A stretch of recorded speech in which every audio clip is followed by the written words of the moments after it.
The Parasite Narcissist. The narcissist is a parasite. The narcissist feeds off other people.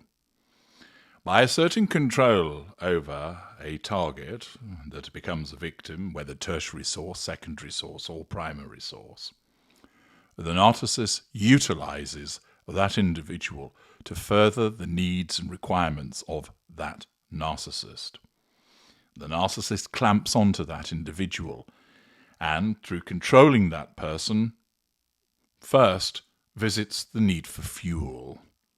Fuel, the lifeblood of the narcissist, explained in detail in my excellent book Fuel, available on Amazon and the Knowledge Vault. Thus, the narcissist sucks the fuel out of that victim, invariably that fuel being given willingly by that victim. But the narcissist is feeding. The narcissist feeds, like the parasite that the narcissist is, obtaining character traits from that victim, and also residual benefits. In essence, the narcissist uses that victim, taking things from them. And indeed, for many of you that have found yourself on the receiving end of the ensnarement of a narcissist, you can count the cost of this parasitic existence. The narcissist bleeds you of your self-esteem, drains you of confidence, removes your energy, causes you to lose money, that your relationships are affected, some broken beyond repair, that your work is affected, your physical and mental and emotional health are all drained and affected by the presence of the narcissist who feeds upon you. Bereft of emotional empathy, the narcissist does not care about your well-being, save to the extent that it is necessary for the well-being of the narcissist. You are to be fed upon. You are to be gorged upon. And in what I'm about to explain to you, we have an excellent example of a narcissist, although not described as such, who shows this parasitic aspect of the way the narcissist behaves. Some narcissists are more parasitic than others, because some narcissists are able, of course, to achieve wealth and status without the necessity of utilizing another person to take their wealth away. They have created a career of their own right. Certainly they'll have used people along the way, but they've developed their career, their business themselves, rather than simply coming along and taking the money from another person. But there are other narcissists that stop at nothing with regard to stealing money, misappropriating money, claiming to borrow it and then never paying it back, taking property, gaining access, getting all of the privileges of their involvement with this particular person as they leech and bleed the individual dry. The founder of the Net-a-Porter fashion retailer, Dame Natalie Massenet, is suing her former partner, claiming he lived a secret life as a sex addict who spent her money on drugs and prostitutes. I have explained before that the term sex addict is that of the somatic, sometimes elite narcissist, that it is a phrase that is better suited to the narcissist and is often deployed by a narcissist to deflect from their behaviour. I couldn't help fucking all those prostitutes. I'm a sex addict. I'm sorry that I had multiple affairs behind your back. It's just that I'm addicted to sex. What they're actually addicted to is the provision of fuel and control, character traits and residual benefits, but they don't know that. And the narcissism causes them to bleat, "But I'm a sex addict. I need help. You must forgive me." When in fact, that's just a convenient description for the behaviour of a narcissist.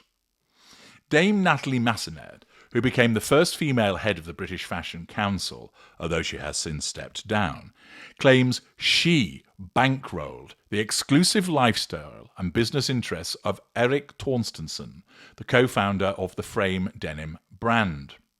In a legal claim filed in the United States, the British-American entrepreneur claims she discovered that Torstenson was a self-described liar, drug addict, alcoholic, and sex addict, after they had been in a relationship for 14 years. Massenet, age 60, claims that when she met Torstenson, who's 47, he was a man at the time with a modest career but big dreams. The magical thinking and illusion and grandiosity of the narcissist, who found his target and path towards power, influence, and a better life. In other words, he found the intimate partner primary source that catered to the prime aims for him. She alleges he persuaded her to have a child via a surrogate because she was too old to conceive. Now, whether that's correct or not, first of all, if it wasn't, that's belittling. If it was the case, that's him utilising a surrogate, which might not have been something that she would have wanted to do. The suggestion is that she didn't, and she was persuaded to do it, because that allows him to create another tie that binds between him and his victim by having a child together. If it was correct that she was unable to have a child, she was too old to conceive, then in the circumstances, he still wants the presence of a child to control her, to triangulate with her, to ensure that he gets what he wants. And he does so by persuading her to have a child via a surrogate. The couple lived in her mansion in South Kensington, London, and had homes in New York and Bel Air, Los Angeles.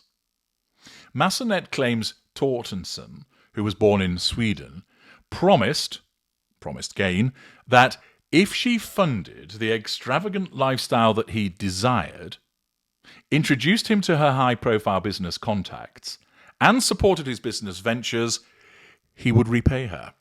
Accordingly, fund me, residual benefit. Give me high-profile contacts, residual benefit. Support my business ventures, residual benefit. Do all of that for me, and I will repay you. She describes introducing Torstenson to Anna Wintour, the Vogue editor-in-chief, Diane von Furstenberg, the designer, and Tamara Mellon, the co-founder of the Jimmy Choo brand. Thus, those are individuals that are in her network, and he gains the residual benefit of access to them through her as his primary source victim. Torstenson used her introduction to David and Victoria Beckham to get them to wear frame jeans in public and promote the brand, she alleges. There's a text. Hi Victoria, Eric here, Natalie's boyfriend. Nice to see you all last night. Just got to Los Angeles. Send me sizes for yourself, David and Brooklyn, and I will send you a package of frame goodies. So glad you like them. Also send me the address to where you want them sent. He gains access to the personal number of Victoria Beckham through his wife in order to allow him to further his own brand, residual benefit. Massenet claims that after Torstenson told her in May that he was no longer in love, he never was, of course, because he's a narcissist, she discovered an old phone which revealed the shocking details of his indiscretions. Give the narcissist enough rope and they'll hang themselves. With indisputable evidence, including explicit text and photographs that Torstenson had maintained multiple affairs with several younger women for years. Infidelity, lack of emotional empathy, lack of accountability, sense of entitlement, common behaviour of that somatic narcissist. The lovers included a woman in the social circle of the daughter Massenet had with her former husband, it is alleged, lack of boundary recognition. Massenet claims Torstenson hired prostitutes, again, infidelity, sense of entitlement, lack of accountability, and used drugs, fuel substitute, including cocaine, in Los Angeles, London, and New York while travelling for work. One sex worker is alleged to have been hired days after the couple celebrated their son's embryo being implanted with a surrogate. There's a message where he's written, thank you, cost, ? And the person has written 25 per E and 200 per C, which I think probably is per gram of coke. Only need total, let's get 6 MDMA to coke. 550 total comes a response. Super, thank you. I'll give you 700, some tip. Much appreciated, the drug dealer writes. My Venmo is, details, if you want, or cash is great too. When confronted with the revelations, Torstenson is alleged to have confessed he was a liar, alcoholic, a drug addict, a sex addict, and that it had gone on for 7 years. Pity play. The claim at the Superior Court of Los Angeles says Massenet has not only been left heartbroken, but also cash-strapped with his child following the very expensive life that he manipulated her into paying for.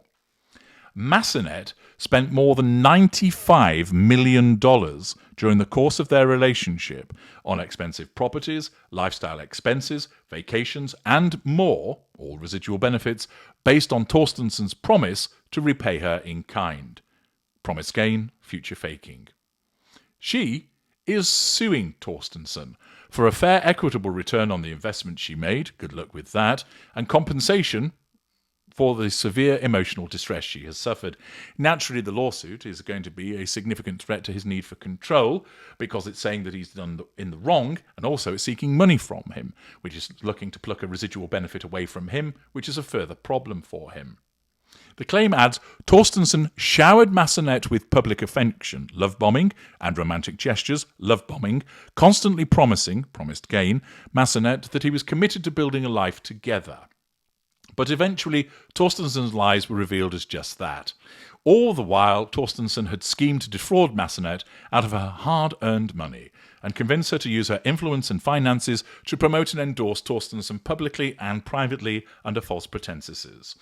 And as soon as he had finished spending her money, he left. In other words, he disengaged from her when she no longer served a purpose. That the disengagement trigger of her no longer serving a useful purpose, in effect, having become a broken down appliance, meant that he went off to feed elsewhere.